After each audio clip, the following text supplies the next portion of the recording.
Il y a de nombreuses années, dans un village niché appelé Ophia, vivait une fille nommée Amaka. Amaka a perdu sa mère alors qu'elle était encore bébé, à cause de complications liées à l'accouchement. Le père d'Amaka, Moussa, s'est remarié quand Amaka avait 4 ans, avec Mariam. Mariam était une femme charmante. Amaka était très heureuse d'avoir une petite sœur et voulait être tout ce qu'une grande sœur pourrait être, mais Mariam l'empêchait de s'approcher de sa fille et lui rappelait constamment qu'elle n'avait pas de mère. Amaka pleurait et le rapportait à son père Moussa, qui ne pouvait pas faire grand-chose parce que Mariam avait pris le dessus sur lui. Les années passèrent, les filles grandirent pour devenir de belles jeunes femmes et leur tête aussi. Mariam veillait à ce qu'Amaka fasse toutes les corvées, y compris aller à la ferme pour chercher du bois de chauffage et au ruisseau pour chercher de l'eau, avec peu de nourriture, tandis qu'Awa restait à la maison à ne rien faire, profitant de toutes les friandises disponibles. Moussa regrettait de s'être remarié. Il a rapidement développé une hypertension artérielle qui a finalement causé sa mort en raison des soucis constants. Amaka était laissée seule dans le monde froid en tant qu'orpheline et était traitée très mal par Mariam et Awa. Le prince d'Ophia était parti du village depuis l'âge de 6 ans pour ses études primaires, secondaires et tertiaires à l'étranger. C'était le moment pour lui de rentrer chez lui, car la coutume d'Ophia est de choisir une épouse. Le secrétaire de confiance du roi, Issa, fut chargé de choisir 6 belles jeunes filles qui seraient au palais lors du retour du roi. Après une période de 2 mois, Issa choisit Awa, Amaka et 4 autres belles jeunes filles du village. Elles commencèrent toutes à se préparer pour être belles. Qui sait, le prince pourrait décider de se marier avec l'une d'elles et en faire la future reine d'Ophia. Mariam décida de soigner la peau d'Awa pour qu'elle devienne aussi éclatante qu'un miroir. Elle acheta différents produits de soins de la peau et veilla à ne pas manquer aucune de ses routines. La peau d'Awa devint aussi fraîche que du lait, une peau que l'on pourrait facilement décrire comme éclatante. Amaka reçut plus de travail à faire et on lui ordonna de prendre un bain une fois tous les 2 jours pour qu'elle paraisse malade,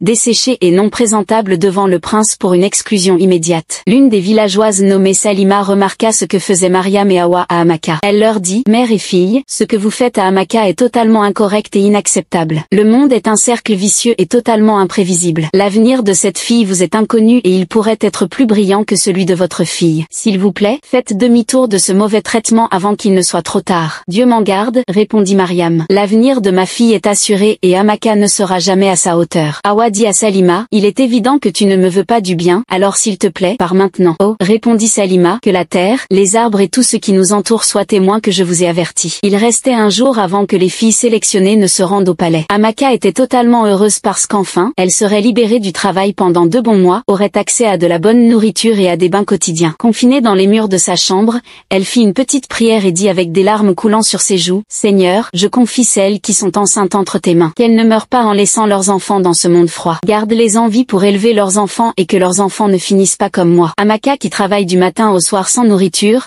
ne prend un bain qu'une fois tous les 2 jours, pas de bons vêtements, pas de bonnes chaussures, pas d'amis, pas de père, pas de mère, juste moi. Elle s'arrêta et pleura longtemps, puis elle conclut sa prière par « Que ta volonté pour ma vie soit faite alors que je déménage au palais demain. » Le jour arriva. Awa avait rangé tous ses beaux vêtements, bijoux et produits de soins dans sa boîte, tandis qu'Amaka n'avait ni boîte ni bons vêtements à emporter. Elle décida donc d'y aller avec ce qu'elle portait, car la seule chose importante pour elle était de quitter la maison. Dès qu'elle sortit pour rejoindre Awa, Mariam lui ordonna de rentrer à l'intérieur. Pour la première fois, Amaka questionna ses ordres et demanda pourquoi. Mariam lui répondit par une gifle très violente. « Alors tu veux aller au palais pour leur dire que tu travailles du matin au soir sans être nourrie et que tu portes une seule robe pour leur faire croire que je ne m'occupe pas de toi, hein, sorcière ?» Amaka dit, « Mère, s'il te plaît. » Mariam l'interrompit, « Je ne suis pas ta mère. Ta mère paresseuse et faible est dans la tombe. Si tu as quelque chose à dire à ta mère, alors trouve sa tombe. » Elle se tourna ensuite vers sa fille Awa et dit, « Quand ils te demanderont où est Amaka au palais, dis-leur simplement qu'elle a dit que le roi, le prince,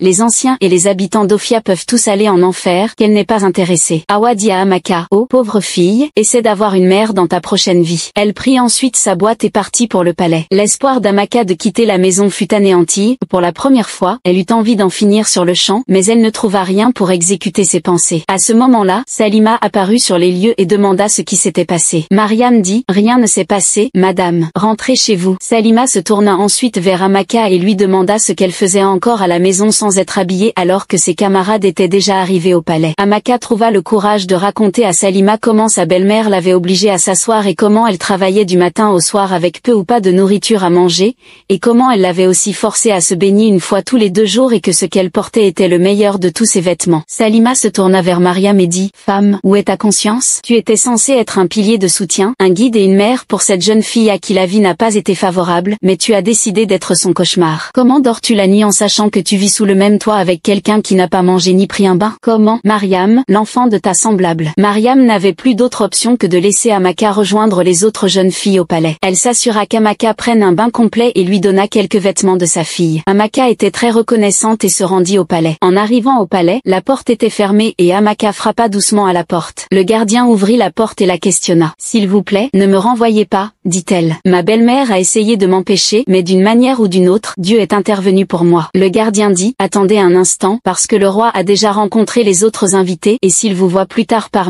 eux, je serai sévèrement puni. Donnez-moi juste quelques secondes pour en discuter avec lui. » Le gardien alla voir le roi et dit « Votre Majesté, il y a une jeune fille à la porte. Elle dit que sa belle-mère l'a retardée. » Le roi dit « On m'a dit que les filles ne sont pas complètes, vous pouvez donc la laisser entrer. » Le gardien se tourna vers Amaka et dit « Vous êtes très chanceuse. Vous pouvez entrer. » Amaka était heureuse et, pour la première fois, elle sentit un soulagement dans son cœur. Le prince quitta sa chambre et alla rencontrer les 6 jeunes filles et fut immédiatement attiré par la simplicité d'Amaka. Il se sentait en paix avec elle et l'approcha immédiatement. Hawa avait tout fait pour attirer son attention, mais le prince ne remarqua même pas ses efforts. Amaka ne put croire que ce qui se passait était réel et pensa peut-être qu'elle rêvait encore. Les autres filles restèrent ensemble tandis que le prince, le roi et Amaka s'éloignaient pour discuter. Le prince dit « Amaka, vous êtes vraiment belle, qu'est-ce que vous faites ?» Elle répondit timidement « Je suis une fermière, votre majesté. » Le roi dit « Vous êtes sûre? Une femme aussi belle que vous n'est pas censée être une fermière. » Amaka répondit avec ses yeux pleins de larmes « Ma mère est morte alors que j'étais encore un bébé et j'ai grandi sans amour maternel. Mon père s'est remarié, mais il n'avait aucune autorité sur ma belle-mère. Il est également mort de chagrin. Je suis maintenant orpheline. Ma belle-mère m'a forcée à travailler du matin au soir avec peu de nourriture et des bains sporadiques. J'ai dû m'occuper des corvées de la maison et de la ferme,